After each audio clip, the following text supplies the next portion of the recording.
But first, let's go back to the tech bit and understand what are agent-centric approaches. Like, why is this technology relevant for us?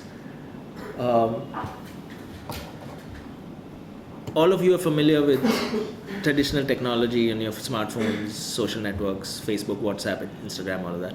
These are data-centric approaches, because do you have agency, Akash, over your photographs? No, not really. Because if Zuckerberg wants, he can actually delete your photos. If he decides to shut down Facebook, he can. Like, you don't have agency in that. Whereas for the first time with protocols like Holochain, we're seeing the birth of agent-centric approaches. What is that? For the first time, you have agency over this information. So your photographs on anything built on Holochain are owned by you.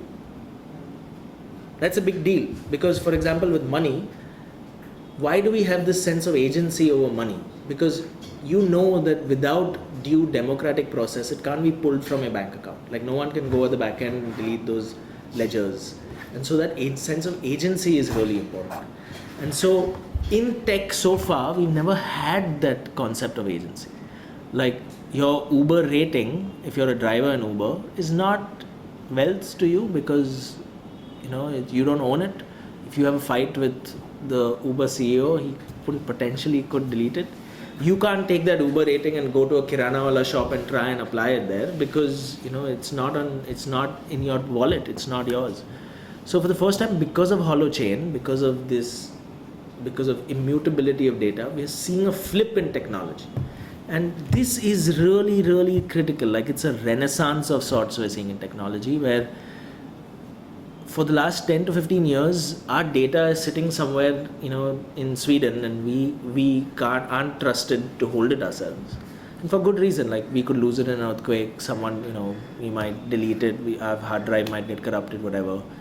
But now with Holochain, we're starting to see, I have the data and I can control it. It might be sitting in like 50,000 different computers, and the app has to access it through me.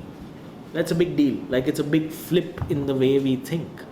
When you said that from a central place where everything is stored, yeah. it will get distributed in agencies, and you will have an agency where it's locally distributed. Not able to visualize anything. What does it look like? Have you used BitTorrent?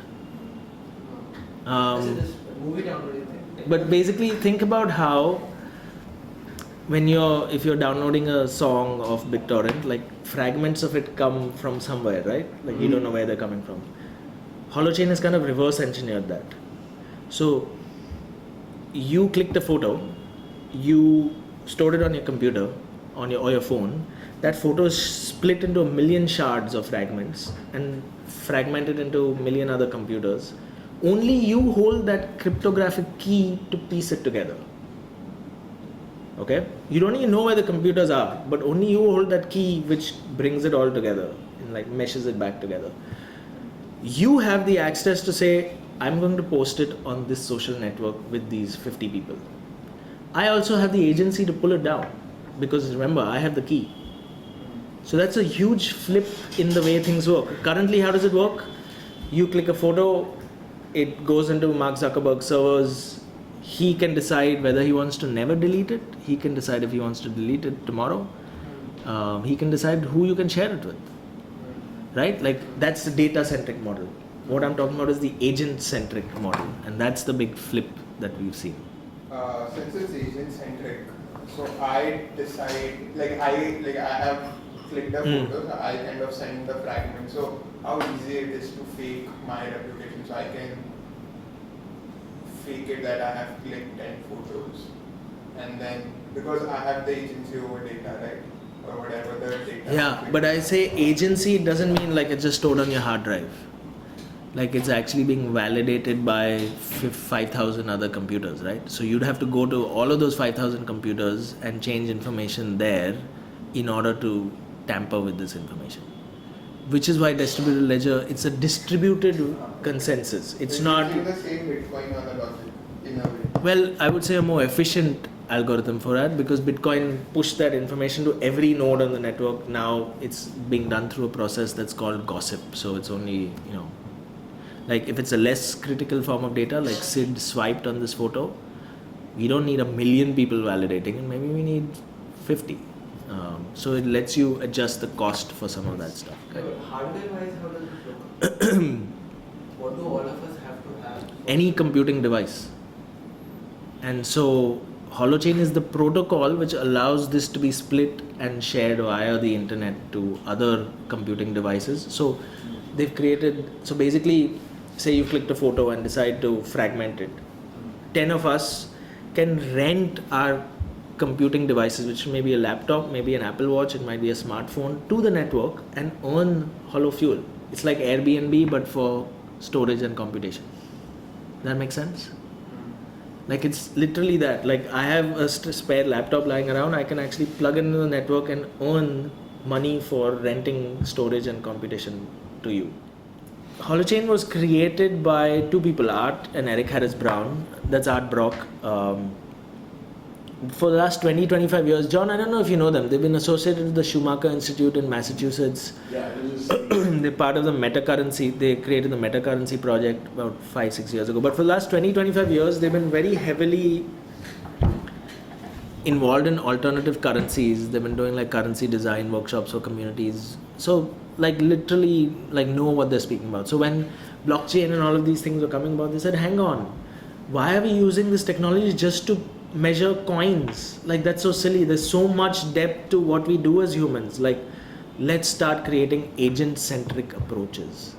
And so literally we're seeing applications being turned around on the head, on its head, and so you're seeing birth of these agent-centric approaches. Everything from solar energy to social networks are being created as we speak. Holochain activates this month and next month, and so as the way, on the basis of how things stabilize, like we'll see the progress of applications. But in that sense, some of this stuff is mind-blowing and starting to create new paradigms. So, but the design of these systems is very critical.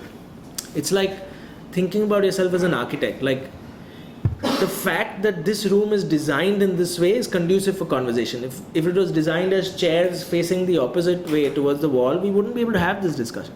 So I think of ourselves as this architect of this room. Like we've designed it like this. So it's likely that you guys will have a nice, friendly, interactive, deep conversation. But I'm not going to, as the architect, tell you what is kosher and what is not. But it's quite likely with this kind of architecture, you guys will talk about this. That's the philosophical, like the way we kind of design it. Yeah. It's a similar structure because right now in corporates, if you're late, for example, they will cut a certain amount of your salary. So we're just we're introducing a better system. It is a system. This is also a system, and it will have its systemic flaws, as you will see. But I would say it's a more mosaic system. So for example, we are creating, like maybe this community does not value punctuality, and it will actually show. It's not like today you go to any corporate and they'll say we value punctuality, but not all do. And now this is kind of forcing them to be more transparent about it. How do you define punctuality? What is really punctual? How important really is it to our ecosystem and so on? I mean, punctuality is just one thing, right? So if this group subscribes to the punctuality value being high, you might have the value of strategic analysis, right?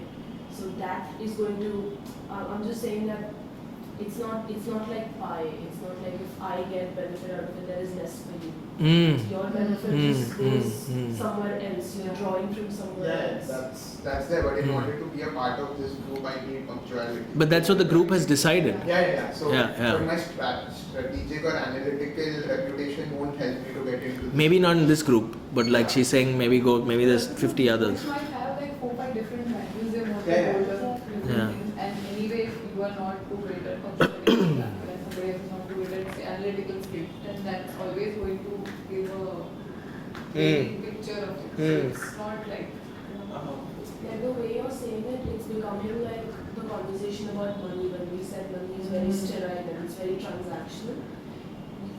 I think what we established earlier was that everybody is like multi-layered and multivariant, etc., etc. So your punctuality is not the only thing that's concerned. True. So, wouldn't everybody's rating or reputation would be high because no one would actually consent to if my reputation is if my punctuality is bad, I would never show that punctuality. I would always show the analytical or mathematical skills I have. I would never show the public speaking capacities of mine or the books. Yes and no. It's like saying, hey, I'm going to, like, it's also a function of what you think you can do. If you think you have zero punctuality right now, but if you think, hey, by driving for Ola and showing up on time, I can get a 5-star punctuality rating, then you'll consent. Because you want to show, like, if you believe you are truly punctual, you will work hard to receive the benefits of it. Right? So it's not just about, oh, I have nothing right now, but also what you believe you can do. And as a result about it, So I don't know who has consented to what. all you see is, oh, my score is 10% Uber, 10% Lyft, 10% Grab, and 70% internal. At the end of, like, say Hamza's come in, all you see is the end calculation of it. So you don't know whether he's consented or why he's not consented. Like, just the score is calculated and processed. In some cases, the app may not even see what Hamza's score is. You don't need to know. Like, he needs to know what his score is.